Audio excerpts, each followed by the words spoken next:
की, गुरु माता की, गुरु माता की। गुरु माता प्रणाम। खुश गुरु माता, ये मेरी बच्ची वीणा है। इसके दाहिने हाथ में बहुत कंपन रहता है। इसका इलाज संभव हो तो। इलाज संभव है, बस उसके लिए इस बच्ची को हमारे आश्रम में ही रुकना होगा। इन सब बच्चियों की तरह ये सब बच्चियां भी कोई ना कोई परेशानी लेकर आई। आज सब स्वस्थ हैं, सब खुश हैं। माता जी, वीणा को कितने दिन रुकना होगा? 8 से 10 दिन। पापा, मैं इतने दिन नहीं रहूंगी। चुप रहो, एकदम चुप। माता जी रहेगी, आप जैसा कहेंगी बिल्कुल होगा। देखो बेटा, 8-10 दिन की तो बात है, मैं आता जाता रहूंगा। पापा, मुझे नहीं होगा। बेटा घबराओ मत। और फिर इस आश्रम में तुम अकेली तो नहीं हो, ये सब आपके साथ है। थोड़ा सा समय बिताएं उनके साथ, लेकिन उन्हें कभी भी इस बात का एहसास ना होने दें कि वो किसी से कम है। एक तरफ वीणा आईएएस एग्जाम को लेकर अपने पिता के दबाव में थी, तो दूसरी तरफ नीता तरह तरह के दर्द झेल रही थी। उसके साथ होते शोषण से बेखबर थी और एक दिन अचानक से फिर से गायब हो गई। देर से ही सही, अब की बार उसके माँ बाप ने कानून का दरवाजा खटखटाया। लड़की को गायब हुए 6 दिन हो गए और अब आए आप लोग। सर, हम लोग ढूंढ रहे थे और हमें लगा कि वो लौट आएगी। 6 दिन बाद लगा आप लोगों को? कैसे माँ बाप हैं आप? सर, इससे पहले भी वो गई है, लेकिन लौट आई थी। इससे पहले मतलब? सर, मेरी बेटी का दिमाग कमजोर है, वो कहीं पे भी चली जाती है, रास्ता भटक जाती है। और पिछली बार तो वो पिछली बार 10 घंटों के बाद लौट आई थी। किसी पे शक है आप लोगों को? नहीं सर। देखिए, आपकी लड़की 18 की है, तो ऐसा भी तो हो सकता है किसी लड़के के साथ कोई चक्कर चल रहा हो, आप दोनों को पता ही नहीं था, या फिर कोई उसके पीछे पड़ा हो। नहीं नहीं सर, मेरी बेटी ऐसा नहीं कर सकती। मैंने कहा ना आपसे, उसका दिमाग कमजोर है, वो सिर्फ स्कूल जाती है और कहीं नहीं। कोई फोटो वगैरह है आप लोगों के पास? हाँ सर। ठीक है, हम अपनी कार्रवाई शुरू करते हैं, आप लोग जा सकते हैं। ठीक है सर, थोड़ा जल्दी कीजिए सर। राज जी, ये फोटो सभी थानों में सर्कुलेट करो और मोहल्ले में स्कूल में पूछताछ करो। जी सर।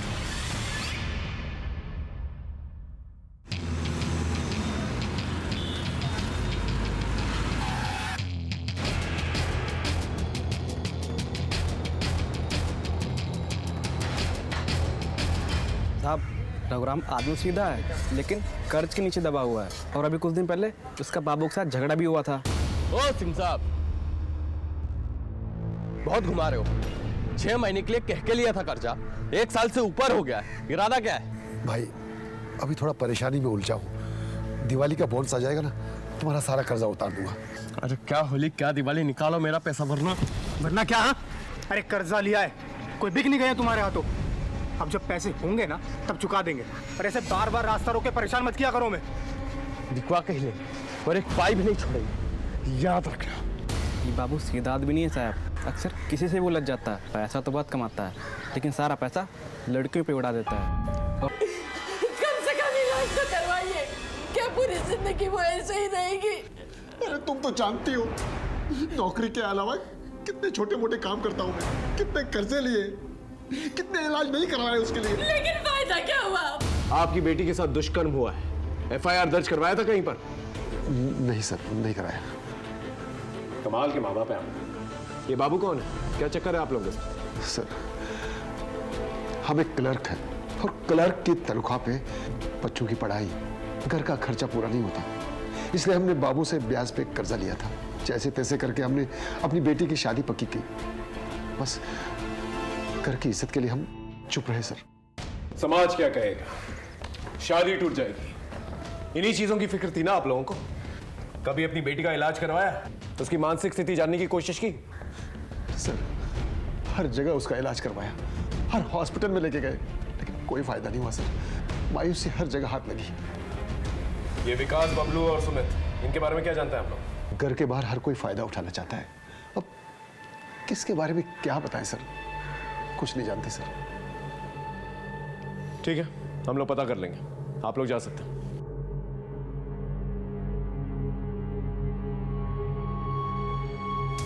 राजदीप साहब, ये बबलू, विकास, सुमित और बाबू को उठा के लेके सब।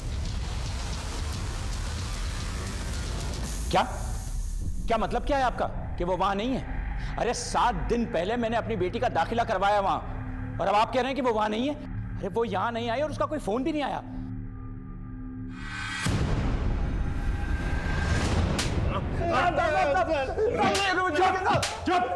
लड़कियों की मासूमियत का फायदा उठाता है, उन्हें छेड़ता है। हाँ? हाँ? बोल बोल, नीता का है, बोल। हाँ? हाँ? सर हम उसे मजे लेने के लिए परेशान करते थे सर, हमने कुछ नहीं किया सर। कुछ नहीं किया? नहीं सर, हमने कुछ नहीं किया। अच्छी तरह से खातिरदारी करो इन लोगों की। देख, तेरा रिकॉर्ड बहुत खराब है बाबू, सच सच बता। बाप को कर्ज देता है, बाद में बेटी से वसूलता है। सीधे सीधे बता दे, नीता का है, बोल। मैं मानता हूँ कि मेरा झगड़ा हुआ था रघुराम जी से। वो थे कि मेरा पैसा लौटाने का नाम ही नहीं ले रहे थे साहब। अब पैसा अटक गया था, मेरा घर परिवार कैसे चलता साहब? घर या याशी का अड्डा, तेरा पूरा कच्चा चिट्ठा है हमारे पास, समझ में आया? सच बोल। साहब मैं मानता हूँ कि मेरा उससे झगड़ा हुआ था, लेकिन इन सब में मेरा लेना देना नहीं है साहब। मैं सच बोल रहा हूँ साहब। सर मैंने खुद एडमिशन करवाया था अपनी बेटी का, अब वो कह रहे हैं कि बिना बताए वो वहां से कहीं चली गई। सर मैंने तो उसका मोबाइल भी अपने घर पे रख लिया था सर। आश्रम का नाम क्या बताया आपने? तत्व आश्रम बसंतपुर।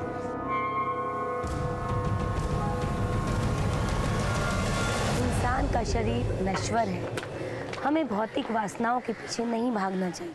गुरु माता जी, आपसे बात करनी है। जी हाँ, बच्ची का इलाज चल रहा था, पर पता नहीं क्यों वो बीच में ही छोड़कर चली गई। कोई तकलीफ थी उसे? I mean, बीच में ही इलाज छोड़कर चली गई, कोई ना कोई वजह तो होगी। नहीं नहीं इंस्पेक्टर साहब, आप गलत समझ रहे हैं। हमारा ये आश्रम एक सात्विक स्थान है, यहाँ पर मन और शरीर दोनों की उत्तेजना एकदम शांत हो जाती है। लेकिन वीना को तो शांति नहीं मिली माता जी, 7 दिनों में ये जगह छोड़कर चली गई। आपकी बात बिल्कुल सही है इंस्पेक्टर साहब, पर हम इस आश्रम में किसी को बांध कर नहीं रख सकते। और फिर वीना तो बालिग थी, बच्ची तो नहीं थी, और फिर वो आश्रम से बिना बताए कहाँ चली गई, इसकी चिंता तो हम सबको भी है ना। आपके आश्रम में आने जाने का कोई रिकॉर्ड, कोई रजिस्टर मेंटेन करते हैं आप लोग? जी हाँ। बालू जी, नीता ने बाहर जाते वक्त हस्ताक्षर तो किए थे ना? जी माता जी, उन्होंने जाने से पहले हस्ताक्षर किए थे। दिखाओ साहब को। जी माता जी।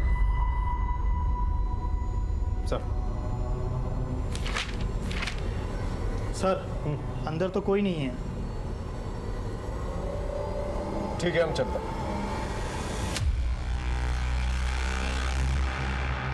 राजदीप सर, इस आश्रम में कुछ तो चल रहा है। एक काम करो, अपने एक बंदे को यहाँ पर लगा, देखो अंदर क्या चल रहा है। आई एम श्योर कोई ना कोई इन्फॉर्मेशन जरूर निकलेगी। सर, एक तरफ नीता की तलाश, दूसरी तरफ वीना की खोज ने हमें उलझा के रखा हुआ था और हाथ में कुछ भी नहीं आ रहा था। वहीं मेरी टीम ने ये पूरी इंफॉर्मेशन चारों तरफ फैला के रखी थी और नतीजा कामयाबी के रूप में सामने आया। तो आश्रम, तत्व आश्रम, उधर कोई वीना नाम की लड़की उसके रूम में उसके साथ रहती थी।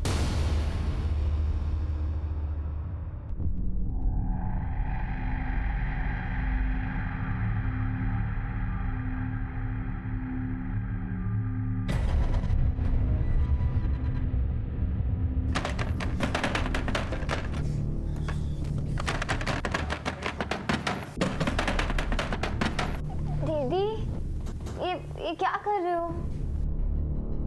वो ना मुझे ना गर्मी हो रही है, इसलिए तू सो जा। नहीं नहीं, आप भी आ जाओ, मुझे नींद नहीं आ रही है। अरे तू आंखें बंद कर, तुझे नींद आ जाएगी, आ जा।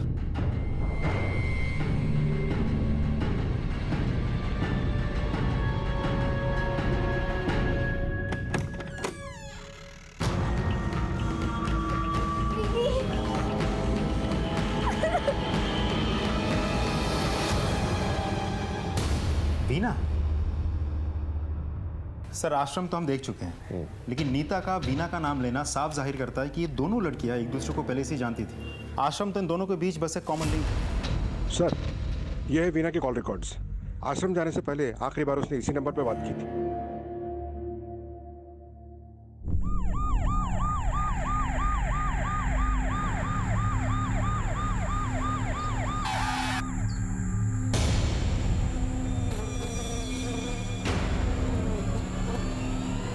आसपास चेक कर।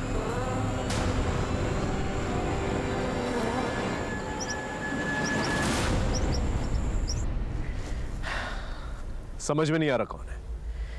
नीता और वीना की उम्र की तो लग रही है, लेकिन कुछ कहा नहीं जा सकता। एक काम करो, दोनों फैमिलीज को इन्फॉर्म करो। अगर बॉडी की शिनाख्त हो जाती तो ठीक है, वरना डीएनए टेस्ट करवाएंगे।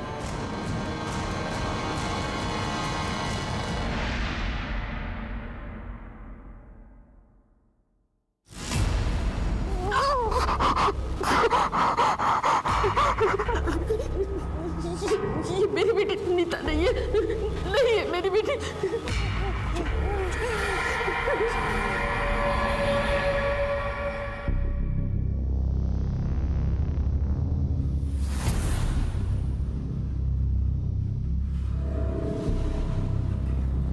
वीना,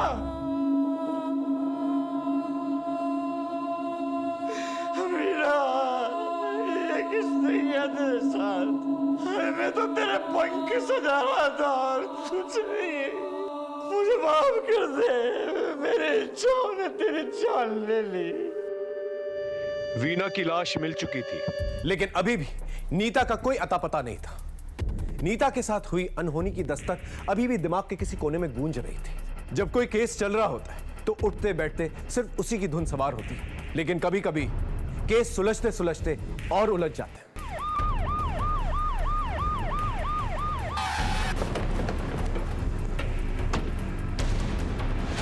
बढ़िया।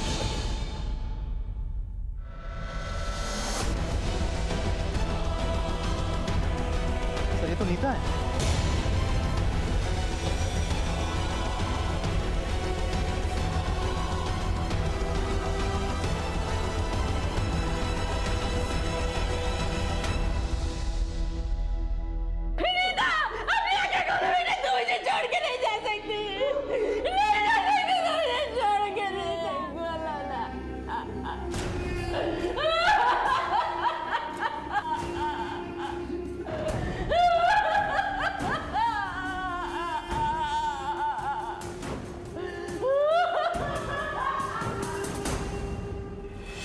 ये अकेली इतनी दूर तो गई नहीं होगी कूपर। इसे कोई लेकर गया होगा और फिर बाद में मार दिया होगा। इसकी पोस्टमार्टम रिपोर्ट मंगवा और सभी नाकों को अलर्ट करो। मुरादाबाद पुलिस से कोऑर्डिनेट करो। ये राजेश मुझे जल्द से जल्द चाहिए।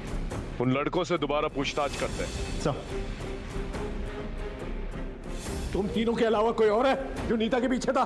हाँ सर। वो लड़की तेरे पास है? नहीं भाई, वो वहाँ है जहाँ पुलिस के फरिश्ते भी नहीं पहुँच सकते। अच्छा चल तू अब फोन रख। सर राजेश मुरादाबाद से फरार है, टीम उसकी खोज में है।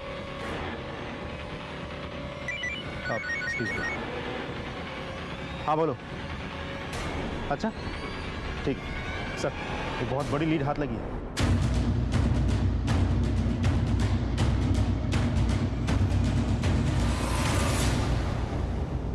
तो ये रहा वो कमरा जहां गुरु माता के पति लड़कियों का यौन शोषण करता था।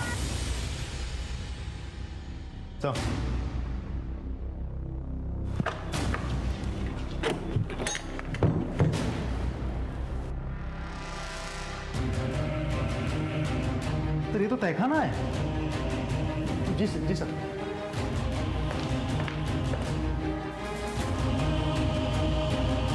और सर ये भी पता लगा कि नीता और वीना का शोषण भी यही किया गया।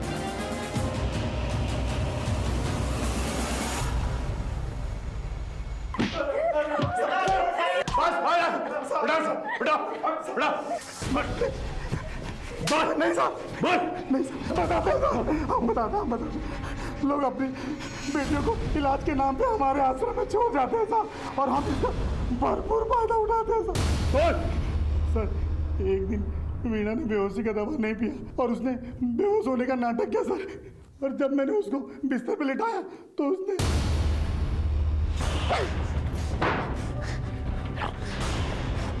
मुझे ना तुम लोगों पर पहले से ही शक था, लेकिन आज यकीन हो गया।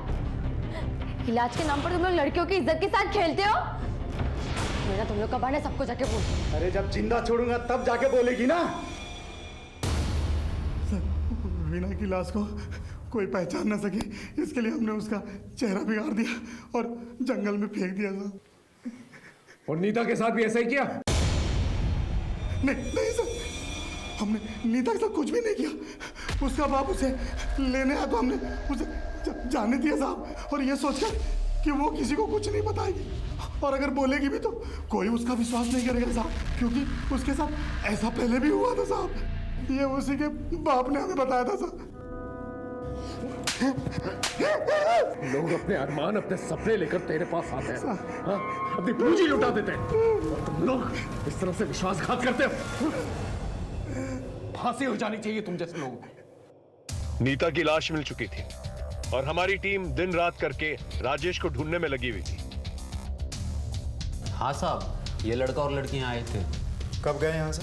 3 दिन रुके, फिर यहाँ से निकल गए। पक्का याद है तुम्हें? हाँ साहब, बिल्कुल पक्का। आप सीसीटीवी देख सकते हैं।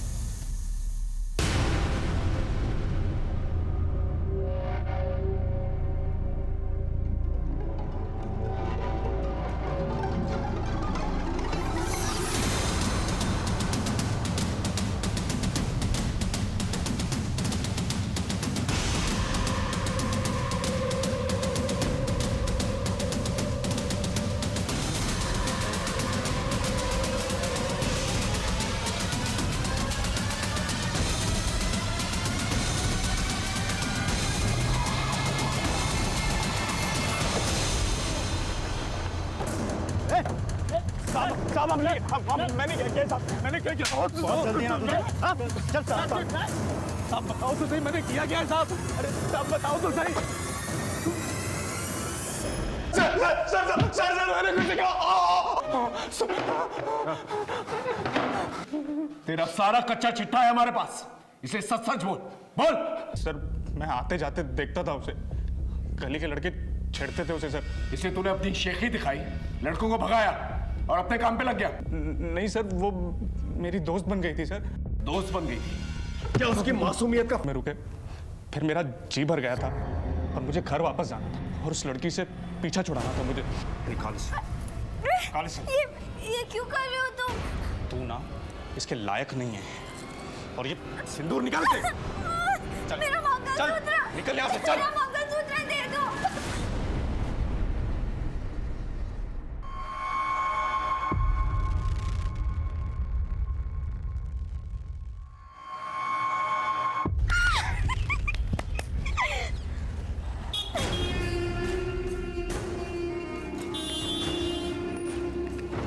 राजेश! राजेश! राजेश! ये कहानी किसको सुना रहा है बे? नीता की लाश मिली है, बोल। सर मैंने आपसे जो कुछ कहा सच कहा सर। मैंने उसे मारा नहीं है, मैंने तो उसे वहाँ मार्केट में छोड़ दिया था सर। मैंने उसे मारा नहीं सर, सच बोल रहा सर। मर्डर नहीं किया, लेकिन रेप तो किया ना उसका तूने, वो भी दिमाग से लाचार लड़की का। सारी उम्र जेल में सड़ना।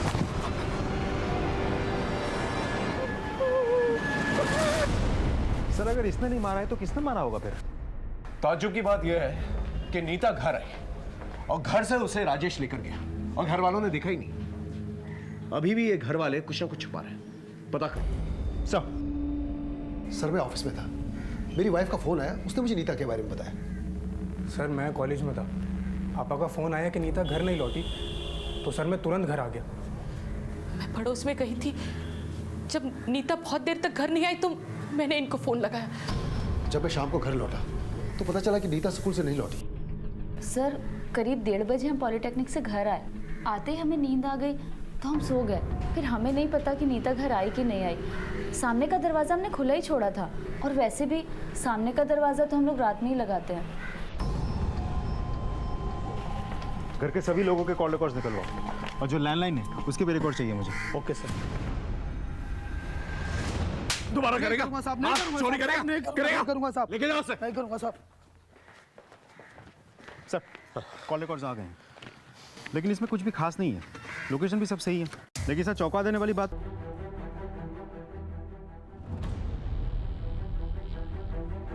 अगर नीता ने फोन किया था तो फिर फोन उठाया किसने? और अगर किसी ने फोन उठाया था तो वो एनजीओ गया था या नहीं गया था नीता को लेने? और अगर नहीं गया था तो क्यों नहीं गया था? सर हमने नीता को घर का फोन नंबर रटाया हुआ था, पर हमारी उससे कोई बात नहीं हुई। सर मुझे नहीं मालूम था। अगर एक बार मैंने उसकी आवाज सुन ली होती तो आज मेरी बेटी जिंदा होती। नहीं सर, जिस टाइम की कॉल आप बता रहे हैं मैं कॉलेज में होता हूँ, मुझे कुछ नहीं मालूम सर। इनमें से कोई तो झूठ बोल रहा है। इन सबकी कुंडली निकल रहा है और देखो आपस में रिश्ते कैसे थे इन लोगों के, खास करके नीता के साथ। सर मालिनी के मंगेतर मनोज चौहान के बारे में पता किया, बैंक में पीओ है। सुना है मनोज के घर पे नीता को लेकर काफी टेंशन है। सर सब भी रहा है। सलाम साहब। बोलो साहब, रघुराम सिंह की बेटी मालिनी की शादी मनोज से तय हुई है। ये तो मैं पता, उसकी सगाई तय होगी। फिर अब मालिनी और मनोज की आपस में बहुत लड़ाई चल रही है। क्यों? सर ये तो मालूम नहीं, लेकिन सर कुछ तो गड़बड़ है। सर मालिनी से बात करें? नहीं, उसके मंगेतर से। सर सब बढ़िया है, कोई दिक्कत नहीं है। इनफैक्ट मैं और मालिनी नहीं भाई, मर्डर इन्वेस्टिगेशन चल रहा है, जिस पे भी शक होगा सीधा अंदर जाएगा, इसलिए जो बोलना है सच बोल। इसीलिए हम घर से निकले और रास्ते में हमें नीता मिल गई। हमसे बहला फुसला के एक सुनसान जगह ले गए। अब आ गई मेरी प्यारी जीजी, मेरी क्यूट जीजी। बस बस, अब घर चलें? चलो। ऑटो से जाएंगे ना? नहीं, हम पैदल जाएंगे। दीदी, ये शॉर्टकट है क्या? हाँ, ये शॉर्टकट है। बस देखो थोड़ा सा और आगे जाएंगे, आ गया।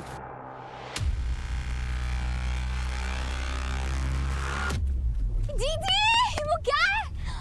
कितना बड़ा है जीजी।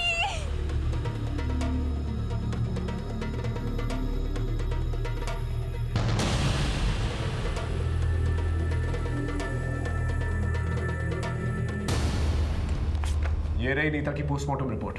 इसके मुताबिक वो मरते वक्त प्रेग्नेंट नहीं थी, बल्कि उसके दिमाग में ये बात राजेश नाम के एक लड़के ने डाली थी, जिसने उसका किडनैप किया और बाद में उसका बलात्कार। तेरी गलत फहमी की वजह से तूने अपनी बहन की जान ले ली। नहीं, आप झूठ बोल रहे हैं। ये सच है।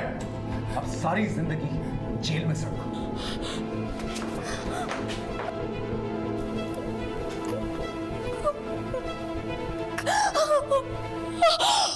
वीना का इलाज अस्पताल में करवाने के बजाय उसके पिता उसे एक ढोंगी बाबा के पास ले गए, जहां पर इलाज के नाम पर उसके साथ शोषण होता रहा। गौर करने वाली बात यह है कि इन बाबाओं के चक्कर में केवल मानसिक रूप से पीड़ित लोग ही नहीं जाते, बल्कि वीना जैसी पढ़ी लिखी लड़की और उनके परिवार वाले भी फंस जाते हैं। ये बात अपने आप में एक बहुत बड़ी दस्तक है। अपनी मेहनत और अपनी काबिलियत के दम पर कामयाबी पाने के बजाय इंसान चमत्कारी शॉर्टकट ढूंढने लगता है। उन्हें लगता है एक जादू की छड़ी घूमेगी और रातों रात उन्हें कामयाब करके चली जाएगी, लेकिन होता बिल्कुल उल्टा है, उन्हें तबाह करके चली जाती है। फिर मिलेंगे एक नए केस के साथ, तब तक देखते रहिए क्राइम पेट्रोल दस्तक।